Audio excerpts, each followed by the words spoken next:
Friends, आज हम पढ़ने जा रहे हैं पावर और एनर्जी के बारे में। और एनर्जी को समझने के लिए वर्क और टेम्परेचर को भी डिस्कस करना पड़ेगा।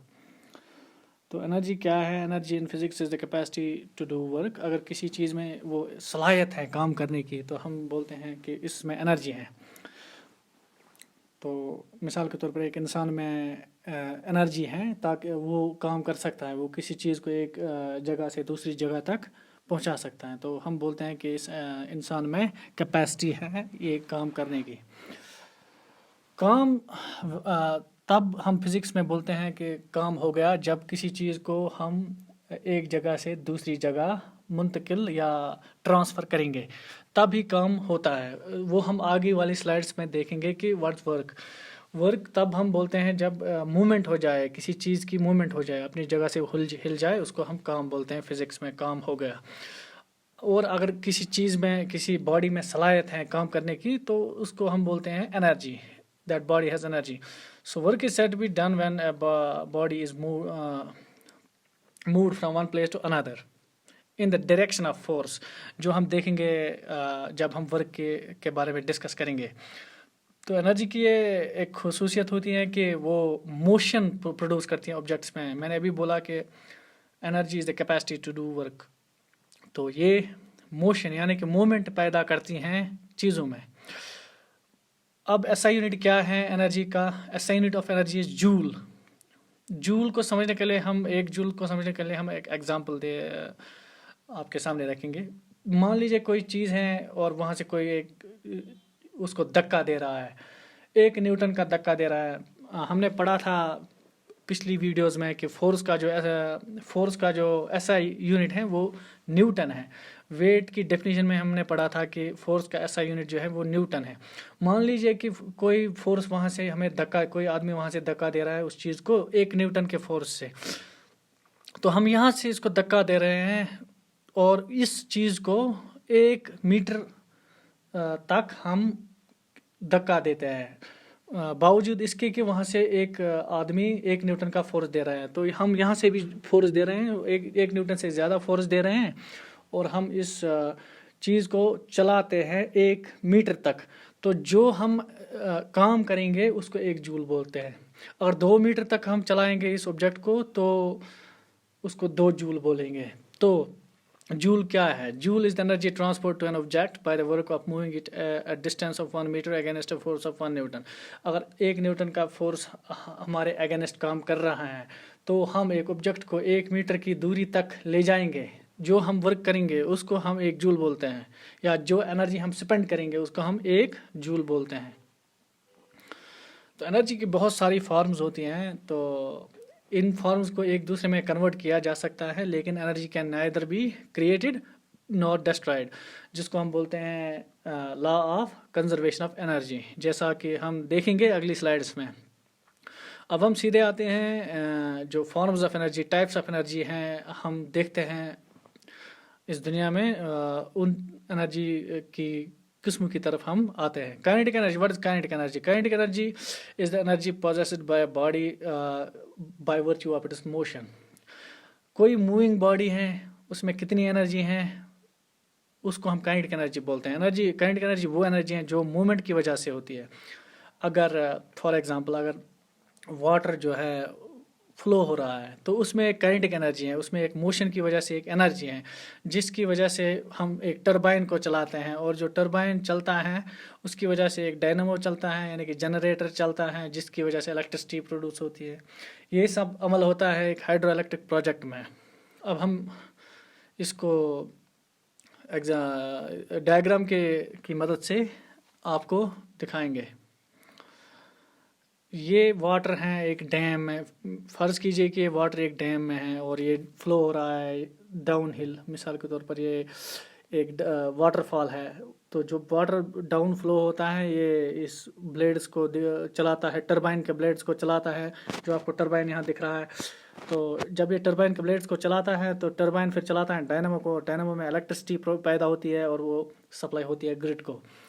तो मकसद क्या है? बोलने का मकसद ये है कि जब वाटर एक हाइट से गिरता है तो उसमें एक मूवमेंट हो जाती है, और मूवमेंट की वजह से उसमें काइनेटिक एनर्जी आती है, और काइनेटिक एनर्जी से टरबाइन चलता है। तो वो एनर्जी जो एक मोशन की वजह से आ जाए एक बॉडी में, उसको हम काइनेटिक एनर्जी बोलते हैं। अब आपको साफ हुआ होगा कि काइनेटिक एनर्जी क्या चीज़ होती है।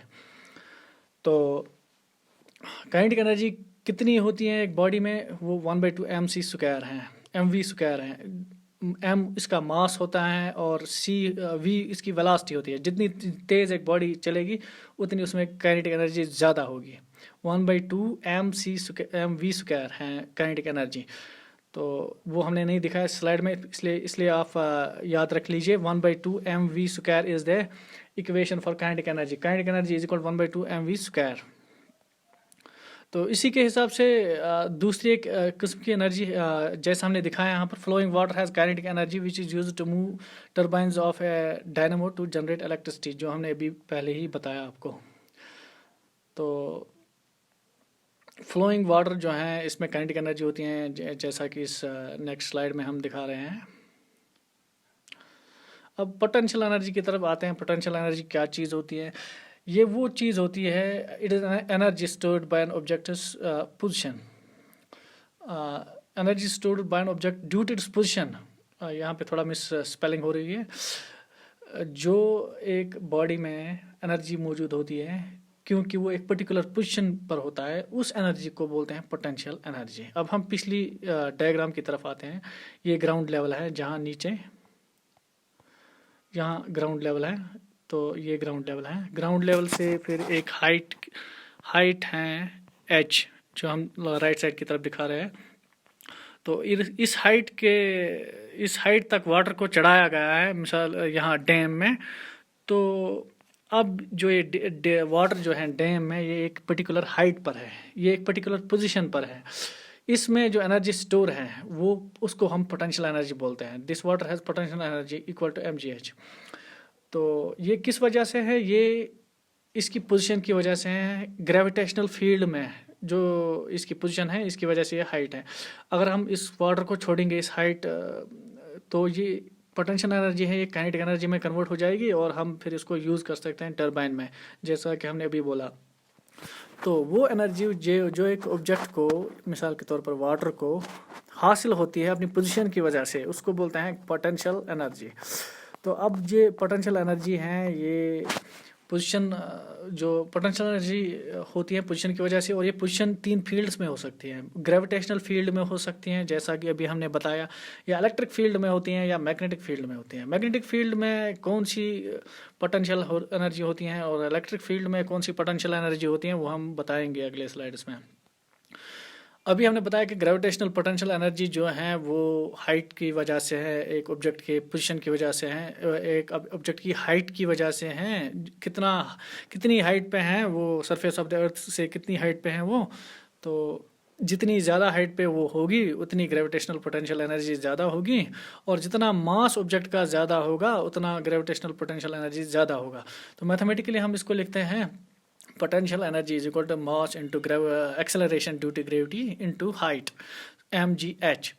तो एक्सेलरेशन ड्यू टू ग्रेविटी के बारे में हमने पढ़ा था पिछली वीडियोस में, तो आप उनको रेफ़र कीजिए अगर आपको कन्फ्यूजन है इसके बारे में। तो m मास है, जितना ज़्यादा मास होगा और जितनी ज़्यादा हाइट होगी तो उतनी ही ज़्यादा पोटेंशियल एनर्जी होगी उस ऑब्जेक्ट में।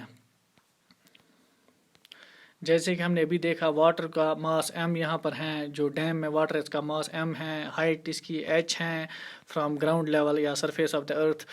तो इसकी जो एनर्जी है वो mgh है, m into g into h। अब इलेक्ट्रिकल पोटेंशियल एनर्जी क्या होती है?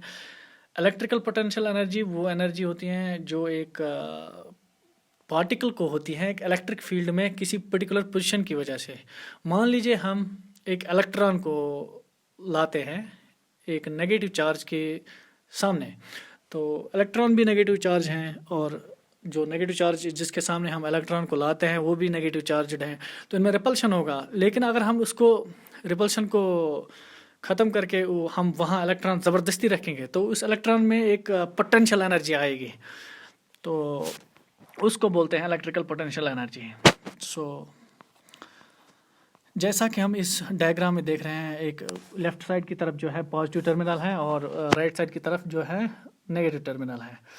तो नेगेटिव टर्मिनल वाला जो इलेक्ट्रोड है इस बैटरी का, उसमें जो है नेगेटिव पोटेंशियल है, नेगेटिव चार्ज है, बहुत सारा नेगेटिव चार्ज है।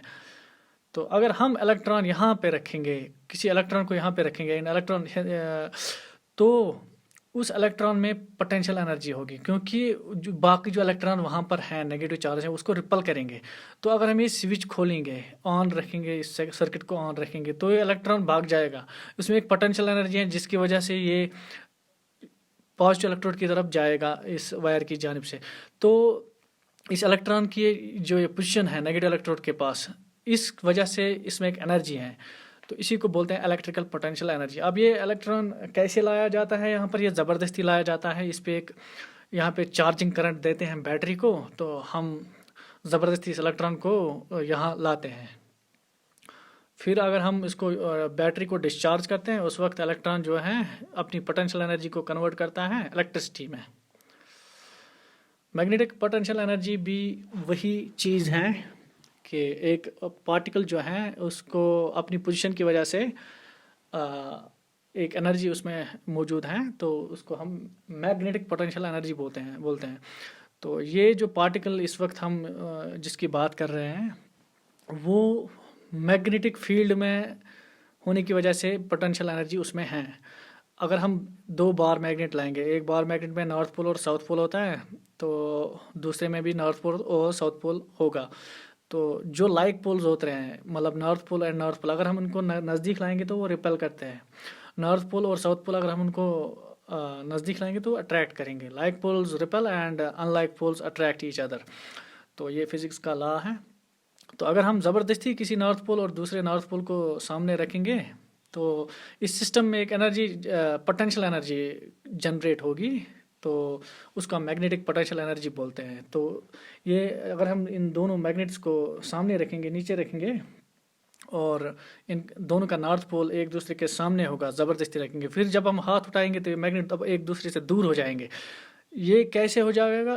क्योंकि इनमें एक मैग्नेटिक पोटेंशियल एनर्जी हमने पैदा किए हैं, क्योंकि इनकी एक पर्टिकुलर पोजीशन हमने बनाई है, ज़बरदस्ती बनाई है। तो जब एक नॉर्थ पोल को दूसरे नॉर्थ पोल के सामने लाया जाएगा तो एक मैग्नेटिक पोटेंशियल एनर्जी पैदा होती है।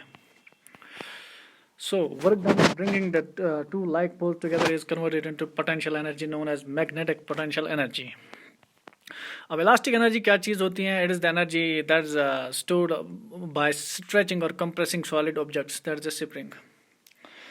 तो सॉलिड ऑब्जेक्ट्स को अगर हम कंप्रेस करेंगे या स्ट्रेच करेंगे, उनमें एक एनर्जी आ जाती है, एक टेंशन आ जाता है, उसको बोलते हैं इलास्टिक एनर्जी। ये भी एक पोटेंशियल एनर्जी की किस्म है। अब देख लीजिए, एक स्प्रिंग है ऊपर की तरफ, इसमें इसको हमने कंप्रेस किया है, तो इसमें एक पोटेंशियल एनर्जी आ गई है जिसको हम इलास्टिक एनर्जी बोलते हैं। अब इस स्प्रिंग में पोटेंशियल है that it can do work.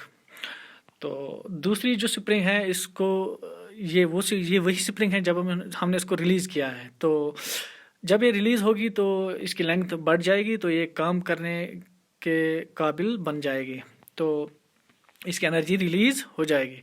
तो जो पोटेंशियल एनर्जी पहली वाली स्प्रिंग में, हम कंप्रेस्ड स्प्रिंग में थी, उसको बोलते हैं इलास्टिक एनर्जी। केमिकल एनर्जी वो एनर्जी होती हैं जो किसी चीज़ में होती हैं, और वो तब निकलती हैं जब उस चीज़ को जलाया जाता है।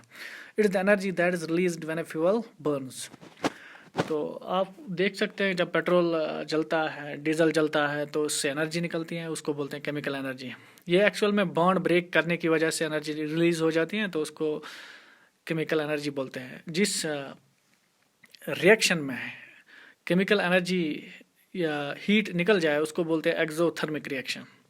रेडिएंट एनर्जी वो एनर्जी है जो लाइट में होती है और दूसरी इलेक्ट्रोमैग्नेटिक रेडिएशन में होती है। दूसरी इलेक्ट्रोमैग्नेटिक रेडिएशन के एग्जांपल हैं ultraviolet rays, infrared rays, microwaves etcetera etcetera. Thermal और हीट एनर्जी वो एनर्जी होती हैं जिससे बॉडी का टेम्परेचर बढ़ जाता है या कम हो जाता है, बॉडी का टेम्परेचर बढ़ जाता है। जितना ज़्यादा टेम्परेचर होगा उतनी उसमें हीट एनर्जी होगी उस बॉडी में, और जितना कम टेम्परेचर होगा उतनी कम एनर्जी उस बॉडी में होगी। वर्क भी एक एनर्जी की एक किस्म है। तो it is the energy that is used in the production of movement. अगर किसी चीज़ में किसी ऑब्जेक्ट में हम मोमेंट पैदा करें, मोशन पैदा करें, तो उसमें जो एनर्जी स्पेंड होती है उसको वर्क बोलते हैं। तो वर्क भी एक एनर्जी की एक किस्म है। अब हमें हीट एनर्जी को समझने के लिए टेम्परेचर को समझना बहुत ज़रूरी है। हालांकि टेम्परेचर हमारा मेन टॉपिक नहीं है इस लेक्चर का, लेकिन आपको समझ लीजिए ब्रीफली कि टेम्परेचर क्या होता है। Temperature is the degree of hotness और कोल्डनेस ऑफ ए बॉडी। कितना हॉट एक बॉडी है, कितना गर्म एक बॉडी है और कितनी सर्द एक बॉडी है, उसको टेम्परेचर बोलते हैं। इसके यूनिट्स हैं सेंटीग्रेड, फ़ारेनहाइट या केल्विन भी इसका यूनिट है, लेकिन केल्विन जो यूनिट है वो ऐसा यूनिट है, बाकी ऐसा यूनिट नहीं है। वाटर जो है बॉयल होता है 100 डिग्री सेल्सियस पर या सेंटीग्रेड पर, और यही टेम्परेचर फ़ारेनहाइट स्केल पे 212 डिग्री फ़ारेनहाइट है। और वाटर फ्रीज होता है 0 डिग्री सेल्सियस पर या सेंटीग्रेड पर, और इसी टेम्परेचर को 32 डिग्री फ़ारेनहाइट बोलते हैं। तो अगर हमें फ़ारेनहाइट और सेल्सियस को कन्वर्ट करना पड़ेगा तो उसमें एक फार्मूला भी आती है।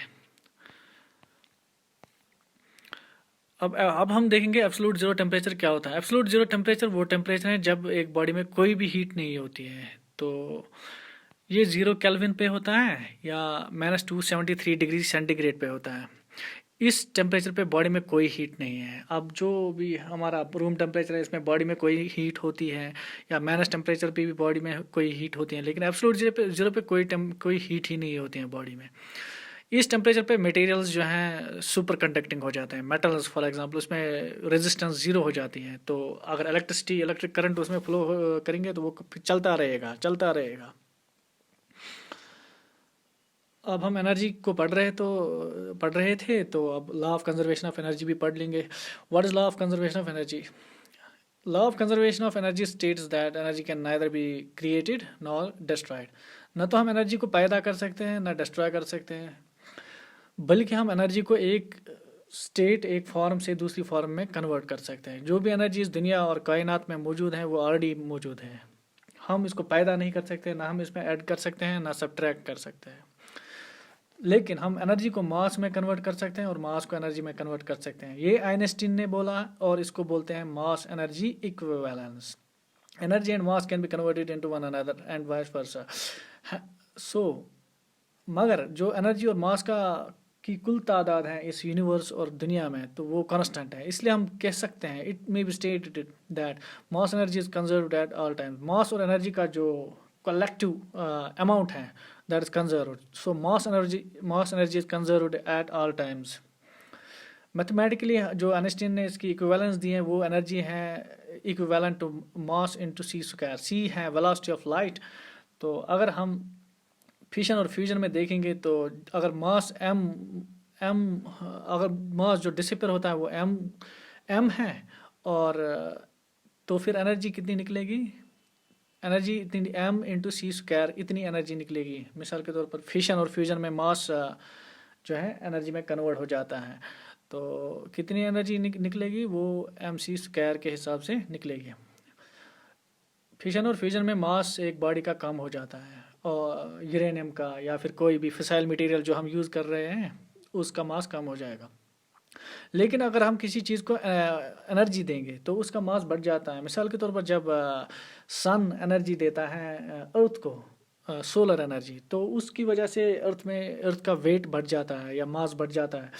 बहुत कम बढ़ जाता है लेकिन बढ़ जाता है। इसी तरह से जब हम हीट करते हैं किसी ऑब्जेक्ट को, हम इसको एनर्जी देते हैं तो इसमें बहुत बहुत कम मास बढ़ जाता है। कितना मास बढ़ जाता है? E/c स्क्वायर, तो उतना मास बढ़ जाता है। ये नेग्लिजिबल है, ये आम हालात में हम नहीं देख सकते हैं। अब हम पावर की तरफ आते हैं। अब हमने एनर्जी को समझा कि एनर्जी क्या चीज़ होती है। अब ये एनर्जी कितनी इस्तेमाल होती है एक यूनिट में, एक टाइम, एक सेकंड में, उसको हम पावर बोलते हैं।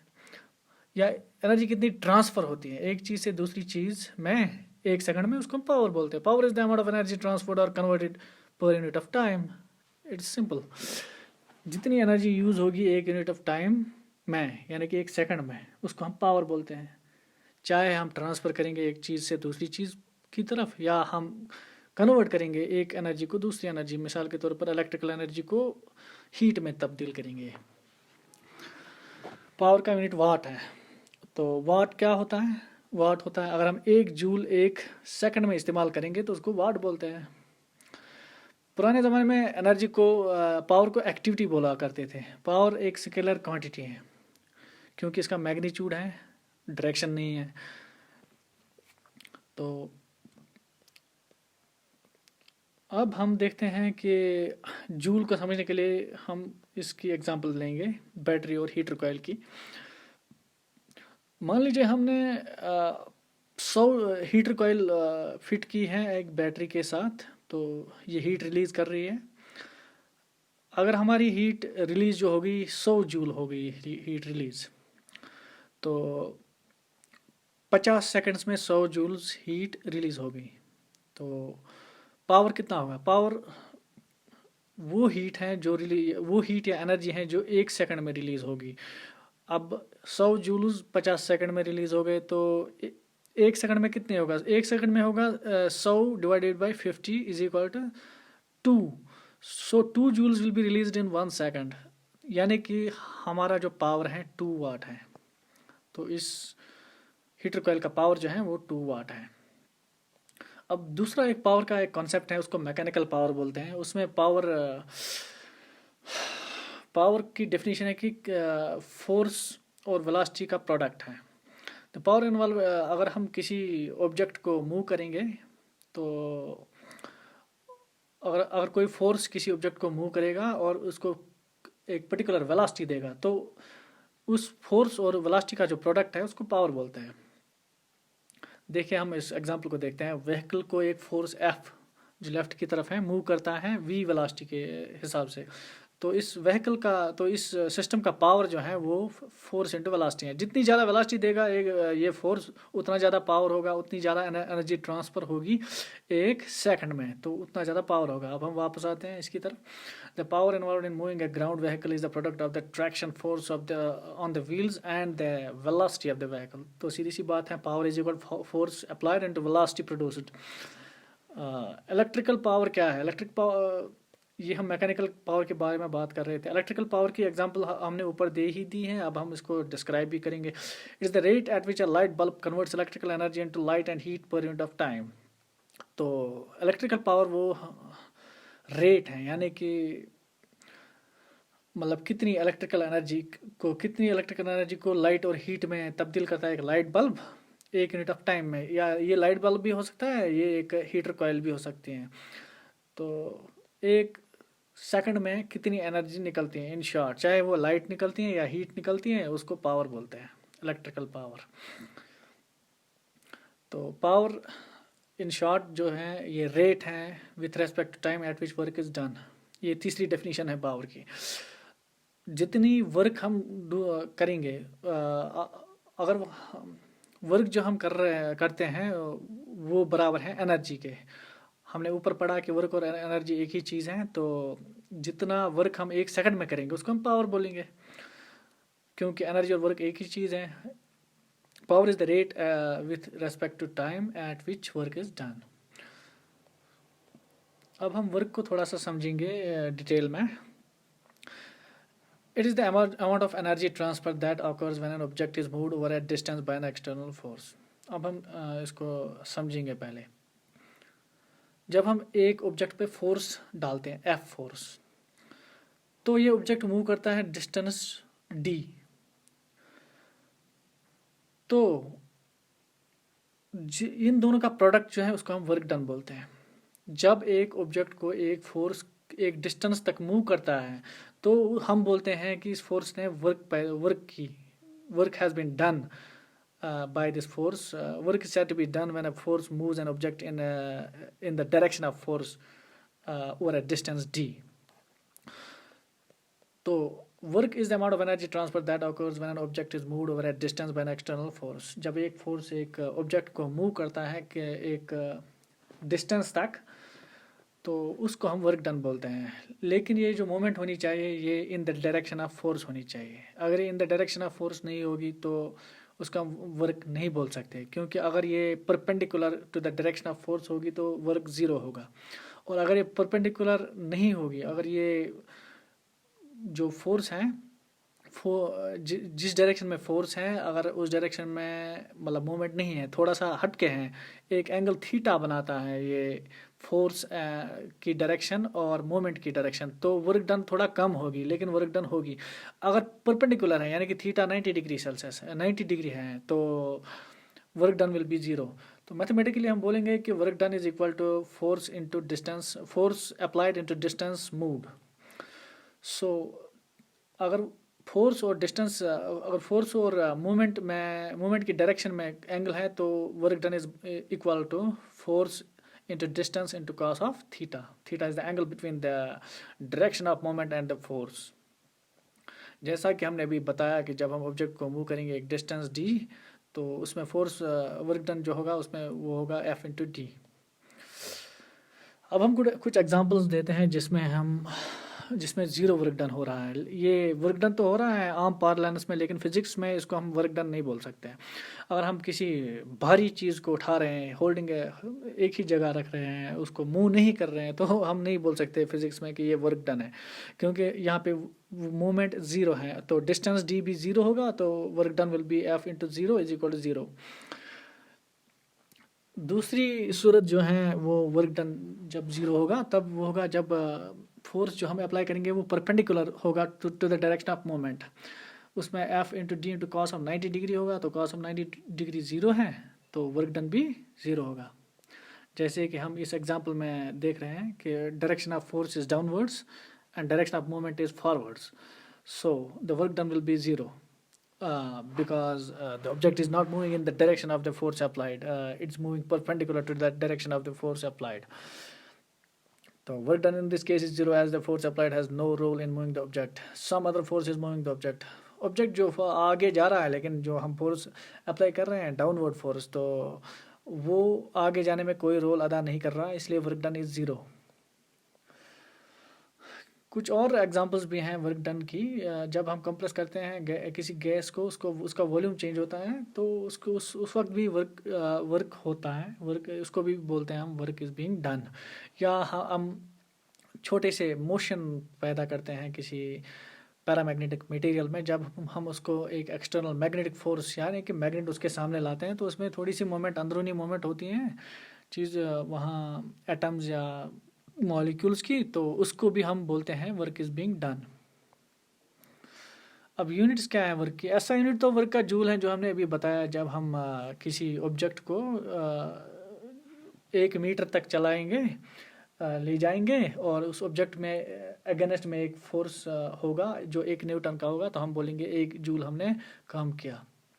ये तो ऐसा यूनिट है, इंटरनेशनल सिस्टम ऑफ यूनिट्स। अब एक और सिस्टम है, उसको बोलते हैं CGS सिस्टम, तो उसका यूनिट जो है वो अर्ग है। तो इस सिस्टम और SI यूनिट के बारे में हम अलग वीडियो बनाएंगे, जिसमें हम सारे यूनिट्स को और सिस्टम्स ऑफ यूनिट्स को डिस्कस करेंगे। तो अर्ग है एक डाइन, जब एक डाइन का फोर्स 1 सेंटीमीटर तक, एक डाइन का फोर्स हमारे अगेंस्ट काम कर रहा है, तो हम किसी ऑब्जेक्ट को 1 सेंटीमीटर तक आगे ले जाएंगे, तो हम बोलते हैं कि हमने एक अर्ग काम किया। Thank you very much, hope आपको सब समझ में आया होगा आराम से। सी यू इन नेक्स्ट वीडियो। अब आप इस चैनल को लाइक और सब्सक्राइब कीजिए और बेल आइकन को प्रेस कीजिए, ताकि आपको हर वीडियो मिलता रहे।